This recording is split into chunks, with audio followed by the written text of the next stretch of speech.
તો અચાનક જ સેન્ડવિચ બનાવવાનો પ્રોગ્રામ ચાલુ થઈ ગયો.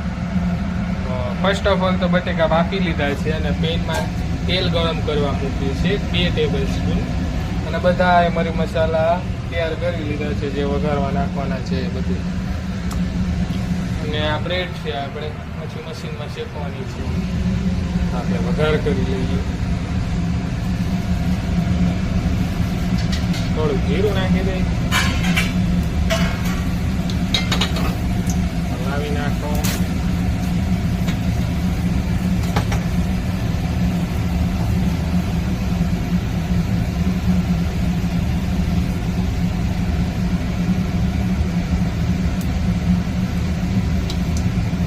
જીરું નાખ્યા પછી આપણે મીઠો લેબડો નાખીશું.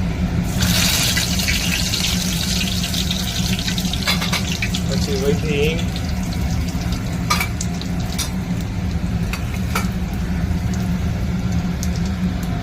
આદુ, લસણ, લીલી મરચીની પેસ્ટ.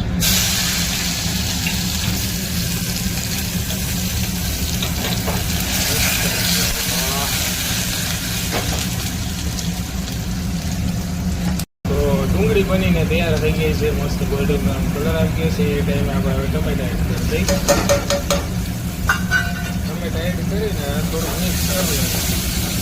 ટમેટાને આપણે થોડોક રસો એટલે પાતળવા દઈએ. આપણે થોડીક રાખ. તો ભાઈ ટમેટા બનીને થઈ ગયા છે તૈયાર. આ ટાઈમે આપણે બધા થોડા એવા મસાલા એડ કરી દઈએ. નમક સ્વાદ અનુસાર, થોડીક હળદર કલર માટે, પછી થોડી એવી સૂકું મરચું,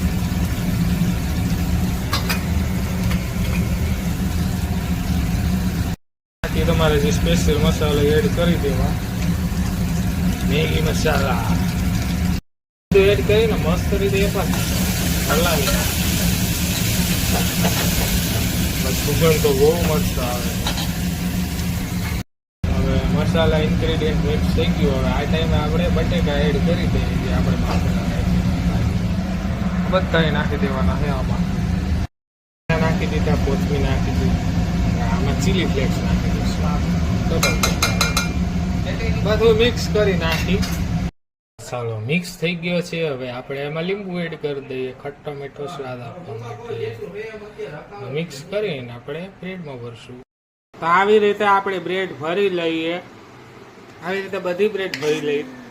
પેકેટ પૂરા કરી દઈએ. પછી એક સાથે જ શેકી. બરોબર, ગરમા ગરમ સર્વ કરતા બનાવી લીધી.